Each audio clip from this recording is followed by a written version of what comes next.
बोलो जयकारा बोल मेरे श्री गुरु महाराज की जय।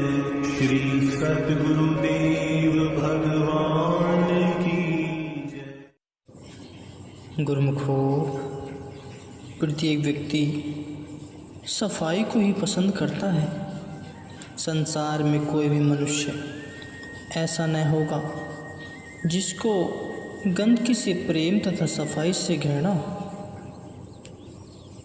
वयोवृद्ध सभी को स्वच्छ एवं सुंदरता ही प्रिय लगती है। आप एक छोटे से अनजान बालक को ही देख लीजिए कि वह अस्वच्छ तथा असुंदर वस्तु कदापि पसंद नहीं करेगा। यदि किसी मेहमान को घर में बुलाना हो तो लोग घर की एवं तन की सफाई दिलो जान से पूरा समय देकर करते हैं।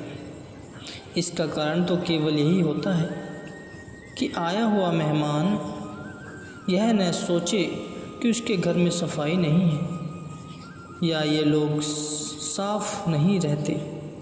भविष्य में उनके घर जाने के लिए वह इच्छा भी न करे।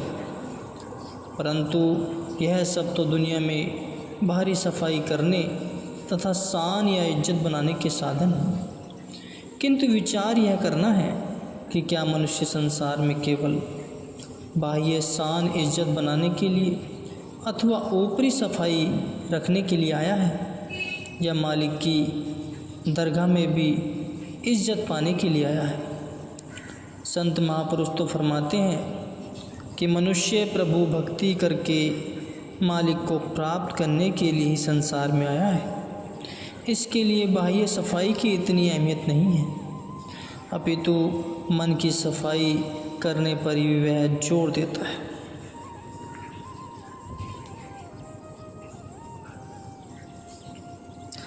उनकी वाणियों में यह भी उपदेश दिया गया है कि मन की ही सफाई करो, मन से ही युद्ध करो और मन को ही अपना गुलाम बनाने की चेष्टा करो। नित्य प्रति नाम का चिंतन करने से मन शुद्ध व निर्मल होता है। साथ ही साथ वे यह भी हिदायत करते हैं कि मन में से काम, क्रोध, लोभ, मोह व अहंकार आदि गंदगी को बाहर निकाल फेंको। लेकिन यह सब तभी हो सकता है जबकि संतों महापुरुषों के सदुपदेशों को पूरा क्रियात्मक रूप में मनन किया जाए। वह यह हर समय जीव को मन के संवारने व सुधारने के लिए चेतावनी देते रहते हैं। अपनी आध्यात्मिक शिक्षा से सांसारी लोगों को उनका वास्तविक उद्देश्य स्मरण कराते हैं। तभी तो संतों ने कहा है, गुरु धोवी शीश कापड़ा, साबु निरंजन हार, सुरती शिला पर धोइयो, निक्षे ज्योति अपार। अर्थात संत सदगुरु का उपदेश साबुन है। वे जीव को ऐसी ज्ञान बुद्धि प्रदान करते हैं कि जीव सुरती को शब्द के साथ जोड़कर अभ्यास करता है और धीरे धीरे मन में से गंदे विकारों को निकालने का भरसक प्रयत्न करता है, जिसके परिणाम स्वरूप मन शुद्ध व स्वच्छ होकर नाम के रंग में रंगा जाता है। इसी प्रकार जीवों को समझाने हेतु एक वाक्य इस प्रकार है। एक समय की बात है, एक काफिला कहीं जा रहा था। मार्ग में उनका एक ऊँट कहीं दूर निकल गया, मार्ग भूल गया। भटकने के कारण वह भूख प्यास से व्याकुल हो रहा था, इसलिए उसे अपनी सुधि न रही। बेसुध होने के कारण वह बिना देखे भाले भागता ही चला जा रहा था। आगे एक कुआं आ गया जिसकी मुंडेर अधिक ऊंची थी। वह उसमें गिरकर मर गया।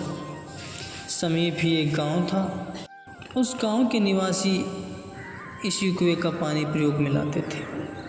दूसरे दिन उस गांव के लोग कुएं में से पानी भरने गए तो उनमें से दुर्गंध फैली हुई थी। सब ग्रामीण परस्पर सोचने लगे, न जाने पानी में से दुर्गंध क्यों आ रही है। हर किसी ने अपनी अपनी बुद्धि के अनुसार विभिन्न उपाय बतलाए, कई बुजुर्गों एवं पंडितों से पूछा। आखिरकार एक पंडित जी ने कहा, 500 घड़े पानी इनमें से बाहर निकाल फेंक। सभी ग्रामीण पानी निकालने में जुट गए, परंतु तब भी कोई अंतर न हुआ। पंडित जी से फिर दोबारा पूछा गया तो उन्होंने कहा, इसमें कोई सुगंधित वस्तु, इत्र आदि डाल दो। लेकिन सुगंधित वस्तुएं डालने पर भी दुर्गंध न गई, बल्कि समय की गति के साथ साथ दुर्गंध भी बढ़ती गई। अब फिर पंडित जी का द्वार खटखटाया।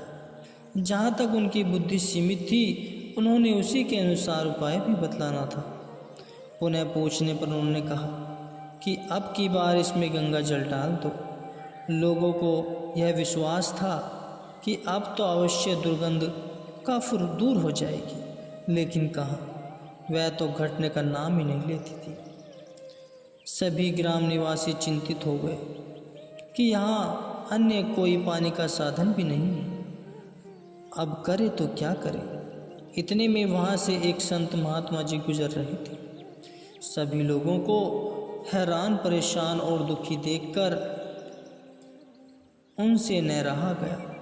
उन्होंने समीप आकर कहा, अरे भाई, कौन सी ऐसी जटिल समस्या है जिसका समाधान नहीं हो रहा और आप लोग असमंजस में पड़े हुए हैं। ग्रामवासियों ने विनय की, महाराज आप ही हम पर दया कीजिए। 2-3 दिन से इस कुएं में से पानी में से दुर्गंध आ रही है।